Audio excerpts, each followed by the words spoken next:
चले लगे राम कथा अमर कथा बोले बार शिव जी महाराज बड़े जान बरगद के रुख रहा है ना तेकरे खाल में बैठ गए। प्रेम से बोल दुर्गा मैया की जय। बर के पेड़ का है ना ब्रह्मा मुड़ी। प्रेम से बोल दुर्गा मैया की जय। वट वृक्ष कथन ना वो ब्रह्मा के निवास रहते तब काय वो बर के पेड़ ब्रह्मा मुड़ी। शिव पुराण में वर्णन है। हाँ झूठ बोलती ब्रह्मा शिव जी कर है नी तो 5 ठन मुड़ी ब्रह्मा के 1 ठन मुड़ी काट दी। प्रेम से बोल दुर्गा मैया की ते झूठ बोलता विधाता हो के मोर कर झूठ बोला था तब दुनिया का करबे। प्रेम से बोल दुर्गा मैया की जय। है नी शिव जी महाराज कहे लग गए मुंडिल काट दी शिव जी। प्रेम से बोल दुर्गा मैया की जय। अब मुंडिल काटी से ना तो 14 किलोमीटर ले ढूलत गिस हो। हाँ और 14 किलोमीटर ले ढूलत गिस तब मुंडी काटी तो रुधिर तो बहे करी का लहूगा उही कर्मनाशा नदी होगी। प्रेम से बोल दुर्गा मैया की जय। कर्मनाशा नदी हाँ उही लहू ब्रह्मा श्राप दे दी जा आज ले है नी एक कर्मनाशा नदी बनी और जे जीव लछरी है नी ओकर कर्म नाश हो जाए माली अतका बड़ मोला श्राप दे दे तब मुड़ी कटे तेला त आशीर्वाद दे दे किसे तब वही का बनी से बर के वृक्ष। हाँ जब बर वृक्ष बन आई में जो याचना करही पूजा पाठ करही कथा भागवत करही तो ओकर जीवन सफल हो। प्रेम से बोल दुर्गा मैया की जय। त एकरे नीचे में तहु निवास कर ले माली तोरो निवास हो जाए तब शंकर जी कर शिवलिंग स्थापना हुई सोकरे नाम बटकेश्वर महाराज। प्रेम से बोल बटकेश्वर नाथ महाराज की जय। तब एकरे से शिव जी का हमेशा निवास है पर पेड़ के नीचे में। प्रेम से बोल दुर्गा मैया की जय। तोला राम कथा सुना हूँ पार्वती चलो विशाल बरगद के रुख के नीचे में ऐसे कई दोनों जन चले जाते पार्वती मैया और शिव जी महाराज। शिव जी जाके बरगद के खाले में बैठ गएगा किसे आगू में बैठा रही पार्वती सामने में बैठ देख श्रोता बन थे आगू में बैठे नहीं चाहती तो कर अर्धांगनी है बगल में बैठा लेती सोलह सुने से मतलब है का तो नहीं जब तक वो बोलैया मुंह नहीं देखबे कथा तो समझ नहीं आए बता दे किसे जब वो बोलैया मुंह नहीं देखबे भाव थोड़े समझ दे। प्रेम से बोल दुर्गा मैया की जय। फिर से हमन डग डग ले देखा तो तुम हमन तुम्हारा देखा था का बोलबो ते असर होते कि नहीं होते कैसे हां नहीं तो गोड़ हाथ भी आते कहे पहली में बंदाऊ गोड़ हाथ के लमैया ला दूसरा में बंदाऊ खंभा के वो धैया ला तीसरा में बंदाऊ आंखी के मुंदैया ला और चौथा में बंदाऊ मुंह के फरैया ला अतका कथा बिकने बात है आंख कथे मोला डर लाते लीले लुलाए बड़ा है कारे के है नहीं तो कथा में कम से कम हाँ शरीर हथ बने रहा है सुस्ती यही गड़बड़ हो। प्रेम से बोल दुर्गा मैया की जय। पार्वती मैया घूम बैठ गया शिव जी राम कथा शुरू करे लगे पार्वती तो अमर होना राम कथा सुन अमर कथा है नहीं उसकी जो चिड़ै मन कलोर करीनगा किसे और चिड़ै मन कलोर करीन शिव जी कथे अरे ये चिड़ै मन अमर कथा सुनी ते मन अमर हो जाए तब कैसे है नहीं ये मतलब खेदे लागी यहां त निकाली डमरू और डमरू बजाए लग गए सब चिड़ै भागा थे तब खोर्रा रहा बर्रू के है नहीं खांधी खोर्रा और खोर्रा मिठू दूठन अंडा पारे। प्रेम से बोल दुर्गा मैया की जय। तू ठन अंडा पार दे रहा तब तू ठन अंडा पारे तो एक ठन अंडा पीला निकल गए एक ठन अंडा घोला हो गया और घोलहान डम थोड़े जीव पर ही कैसे शिव जी डमरू बजाइस ना सब चिड़ै मन भागे लग गए तो मिठू हा अपन मिठू धरी सब वहु चल दी और घोलहान डम बेकार है उन्हें जीवे नहीं पड़े वो अंडा छोड़ दी खोर्रा सब चिड़ै उड़ाई तब तो शिव जी कथा शुरू करे लगे ऐनी श्री राम राम रघुनंदन राम राम श्री राम राम भरता जज राम राम श्री राम राम रन करकस राम राम श्री राम राम शरणम बहु राम राम ऐसे कह के वंदना कई सोकर बाद राम कथा शुरू करा था। पार्वती मनु और शत्रुपा होही वही मन दशरथ और कौशल्या बनी और ओकरे घर में राम के अवतार होही ऐसे कहा थे पार्वती आगू में बैठे हाउ स्वामी हाउ नाथ ऐसे कहा था त राम कथा होते तेकर कलयुग के दू जन दूत आते एक जन के नाम घासी एक जन के नाम जमहासी पक्का कथा होती है जो आ जाता बड़ भारी वाली कुनकुनी कथा होते कहे त जमहासी पहली आती तानो घासी गरील फेंकते चल तू खड़ी तो खटिया ठेकना वाला आते वो टूंग ले उठी और एक तेरे पार्वती नहीं छोड़ी जी। प्रेम से बोल दुर्गा मैया की जय। पार्वती असल नहीं छोड़ी। जब हंसी आए लगे शिव जी आंखी मूंद के कथा बोला थे। कैसे आंखी मूंद के कथा बोला थे? जब हंसी आ गए नींद हब्बर के पार्वती की और नींद पर थे गोठिया थे।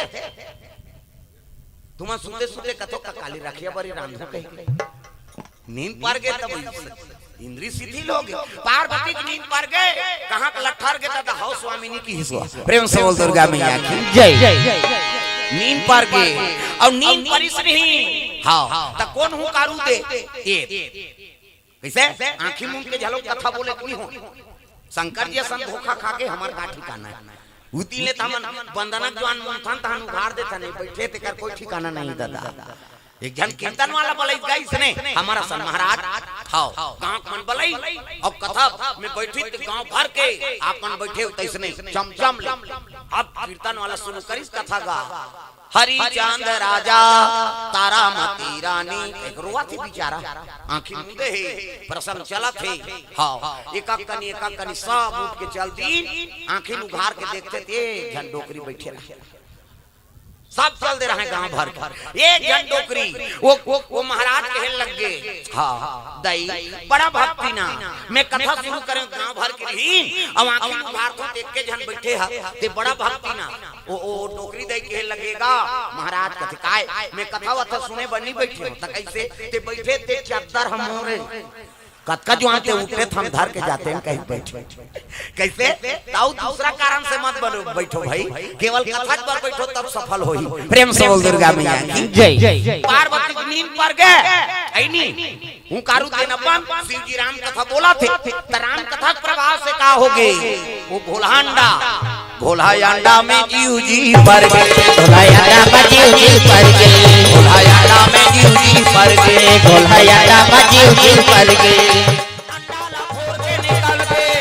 अंडाला फोड़ के निकल गए राम कथा सुना लागे जय हो भोलायांडा में जीव जी पर गए भोलायांडा में जीव जी पर गए भोलायांडा में जीव जी पर गए भोलायांडा में जीव जी पर गए। सिया राम राधे श्याम कालो भी सिया राम राधे श्याम कालो भैया हरि नाम प्यारा लागे सिया राम राधे श्याम कालो भैया प्रभु नाम प्यारा लागे सिया राम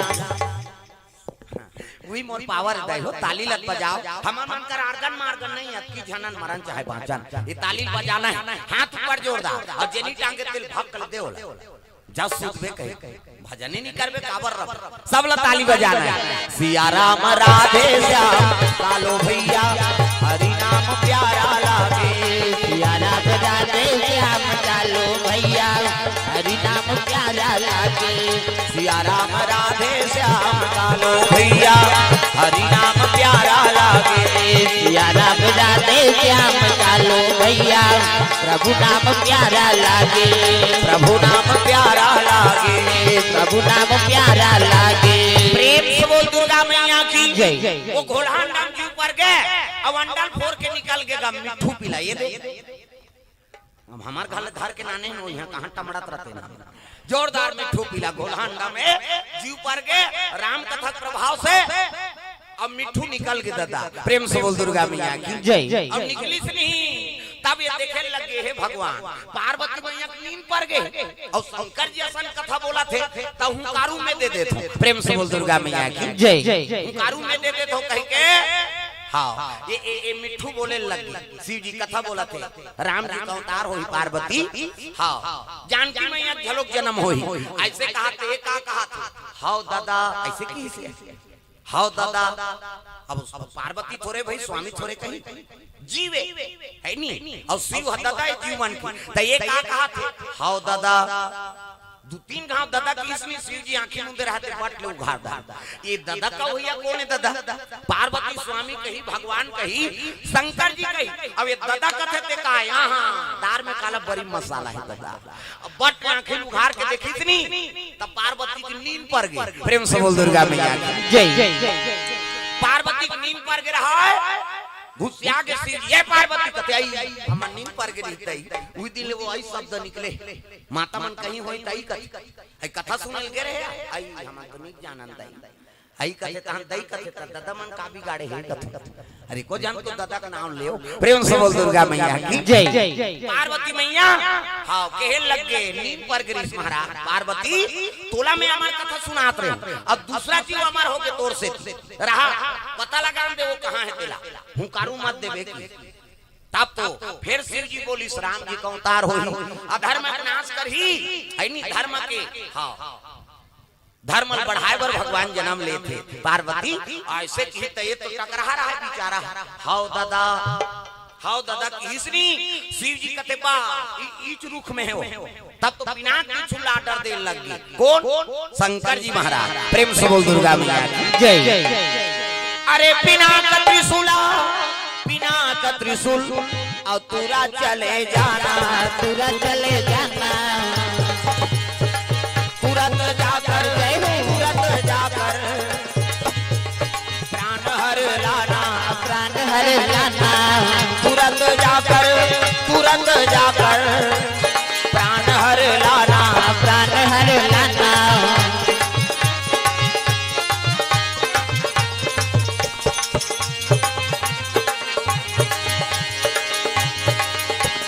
जतन करो जिंदगी के भजन कर लो राम जतन करो जिंदगी के भजन कर लो राम के जतन करो जिंदगी के भजन कर लो राम के जतन करो जिंदगी के भजन कर लो राम के राम जी के भजन बिना